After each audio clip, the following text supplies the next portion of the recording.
ಒಗ್ಗರಣೆಗೆ ಎಣ್ಣೆ ಕಡಲೆಪುರಿ ಒಗ್ಗರಣೆ ಮಾಡ್ತಾಯಿದ್ದೀನಿ ಚಳಿಗೆ.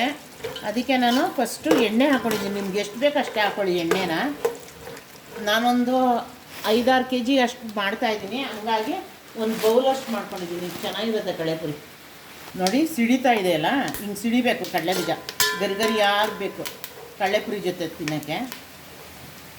ಇದೇ ಹಂತದಲ್ಲಿ ಒಂದು ಬೌಲಷ್ಟು ಹುರ್ಗಡ್ಲೆ ಹಾಕೋತಾ ಇದ್ದೀನಿ. ಹುರ್ಗಡ್ಲೆನೂ ಫ್ರೈ ಮಾಡಬೇಕು. ನೋಡಿ ಇಷ್ಟು ಹುರ್ಗಡ್ಲೆ, ಇದನ್ನು ಫ್ರೈ ಮಾಡ್ಕೋಬೇಕು. ಇದು ಫ್ರೈ ಆಗಬೇಕು ಚೆನ್ನಾಗಿ. ಅಷ್ಟೊತ್ತಿಗೆ ಕಡಲೆಕಾಯಿ ಬೀಜ ಚೆನ್ನಾಗಿ ಚೀವ್ ಮಾಡಿದ್ರೆ ಕರಮ್ ಅನ್ನಂಗೆ ಆಗುತ್ತೆ. ನೋಡಿ 3-4 ಈಗ ಮೆಣಸಿನ್ಕಾಯಿ ಹಾಕೋತಾ ಇದ್ದೀನಿ. ಸೀದೋದಂಗೆ ಆಗ್ಬಿಡುತ್ತೆ ಅಂತ ಈಗ ಹಾಕೋಬೇಕು. ಅದು ಎಲ್ಲ ಫ್ರೈ ಆಗೋಷ್ಟೊತ್ತಿಗೆ ಇದು ಕರೆಕ್ಟಾಗಿ ಆಗುತ್ತೆ. ನೋಡಿ ಈ ಥರ ಕರಿಬೇವಿನ ಸೊಪ್ಪು ಒಂದು ಹಿಡಿ ಹಾಕಬೇಕು, ಚೆನ್ನಾಗಿರುತ್ತೆ. ನೋಡಿ ಹಾಕ್ತಾಯಿದ್ದೀನಿ, ಒಂದು ಹಿಡಿ ಹಾಕ್ತೀನಿ.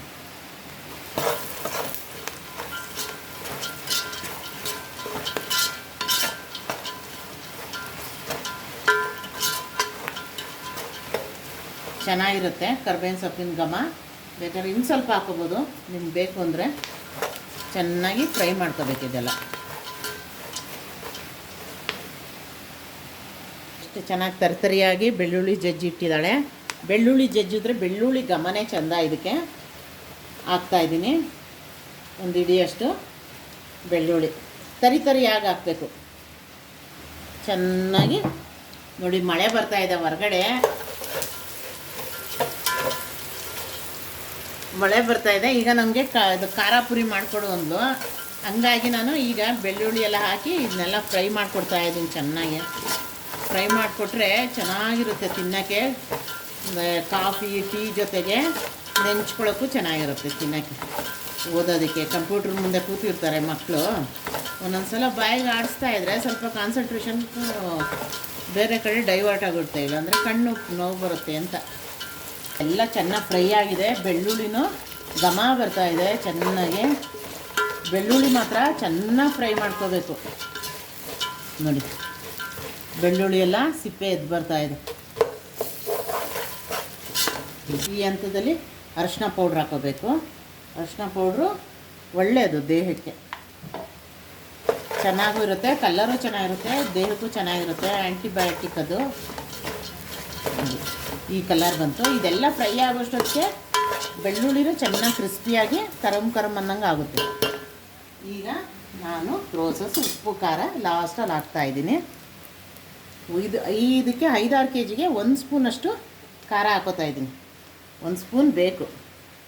ಇದು ಖಾರ ಇದೇನೆ. ಇದು ಮೊದಲೇ ಉಪ್ಪಿನ ಪುರಿ, ಅದು ಮೈಸೂರು ಪುರಿ ನಾನು ತೊಗೊಂಡಿರೋದು. ಅದಕ್ಕೆ ಒಂದೇ 1 ಸ್ಪೂನಷ್ಟು ಉಪ್ಪು ಹಾಕೋತಾ ಇದ್ದೀನಿ. ಈಗ ಸ್ಟವ್ ಆಫ್ ಮಾಡಿಬಿಟ್ಟೆ. ಇಷ್ಟೇ ಸಾಕು. ಈ ಬಿಸಿನಲ್ಲೇ ಪುರಿನ ಮಿಕ್ಸ್ ಮಾಡ್ಕೊಳ್ಳೋದು. ಬಿಸಿ ನೋಡಿ ಸ್ಟವ್ ಆಫ್ ಮಾಡಿಬಿಟ್ಟಿದ್ದೀನಿ. ಈಗ ಇದನ್ನು ಮಿಕ್ಸ್ ಮಾಡ್ಕೊತೀನಿ. ಈ ಮಸಾಲೆಗೆ ಮಾತ್ರ ಉಪ್ಪು ಹಾಕೋಬೇಕು ಸಾಕು. ಆ ಪುರಿನಲ್ಲೇ ಉಪ್ಪಿರೋದ್ರಿಂದ ಈ ಮಸಾಲೆಗೆ ಎಷ್ಟು ಬೇಕು ಅಷ್ಟು ಉಪ್ಪು ಹಾಕ್ಕೊಂಡಿದ್ದೀನಿ. ನೋಡಿ ಈಗ ಎಲ್ಲ ಮಿಕ್ಸ್ ಮಾಡಿ ಸ್ಟವ್ ಆಫ್ ಮಾಡಿದ್ದೀನಿ. ಈ ಹಂತದಲ್ಲಿ ನಾನು ಪುರಿನ ಸುರ್ಕೋತೀನಿ.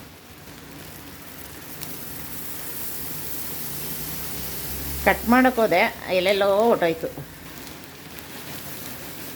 ಇಷ್ಟು ಹಾಕ್ಕೊಂಡಿರ್ತೀನಿ. ಈಗ ಇದನ್ನು ಪೂರ್ತಿ ಮಿಕ್ಸ್ ಮಾಡಿ ಇದನ್ನು ಹಾಕೋತೀನಿ ನೆಕ್ಸ್ಟ್. ನೋಡಿ ಈಗ ಮಿಕ್ಸ್ ಮಾಡ್ತೀನಿ. ಈಗ ಈ ಬಿಸಿನಲ್ಲೇ ಸ್ಟವ್ ಆಫ್ ಮಾಡಿರಬೇಕು. ಇದೇ ಬಿಸಿನಲ್ಲಿ ಎಲ್ಲನೂ ಮಿಕ್ಸ್ ಮಾಡ್ಕೋಬೇಕು. ಒಂದು ಬಟ್ಟೆ ಹಿಡ್ಕೋಬೇಕು. ಸ್ಟವ್ವು ಪಾತ್ರೆ ತುಂಬ ಬಿಸಿ ಇರುತ್ತೆ. ಒಂದು ಬಟ್ಟೆ, ಏಕೆಂದರೆ ತುಂಬ ಹಾಕ್ಬಿಟ್ರೆ ಪುರಿ ಮಿಕ್ಸ್ ಮಾಡೋಕ್ಕಾಗಲ್ಲ. ಅದಕ್ಕೆ ಒಂದು 3/4 ಭಾಗ ಹಾಕ್ಕೊಂಡು ಮಿಕ್ಸ್ ಮಾಡ್ತಾಯಿದ್ದೀನಿ. ತಳಭಾಗದಲ್ಲಿರೋದೆಲ್ಲ ಮೇಲೆ ಬರುತ್ತಲ್ಲ, ಕೈಗೆ ಸಿಗುತ್ತೆ. ಈ ಪೂರ್ತಿ ಇದ್ದಾಗ ಪುರಿ ಎಲ್ಲ ಚಲೋ ಬಿಡುತ್ತೆ ಹಾಕೋಕೋದೆ.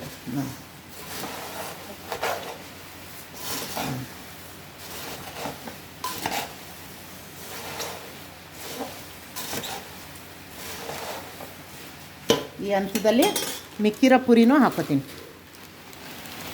ನೋಡಿ ಇಷ್ಟು ಮಿಕ್ಸ್ ಆದಮೇಲೆ ಈ ಪುರಿ ತುಂಬ ಚೆನ್ನಾಗಿರುತ್ತೆ, ಕ್ವಾಲಿಟಿ ಆಗಿರುತ್ತೆ, ಗರಂ ಅನ್ನುತ್ತೆ. ನೋಡಿ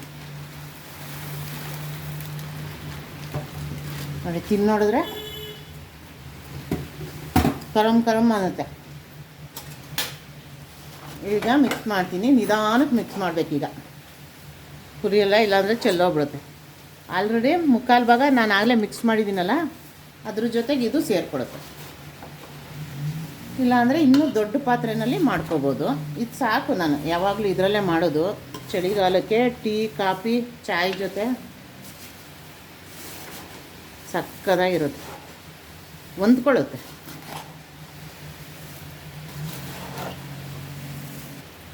ಗರ್ಮಾ ಗರಂ ಚಾಯ್ ಜೊತೆ ಕಡಲೆಪುರಿ ಈಸ್ ರೆಡಿ.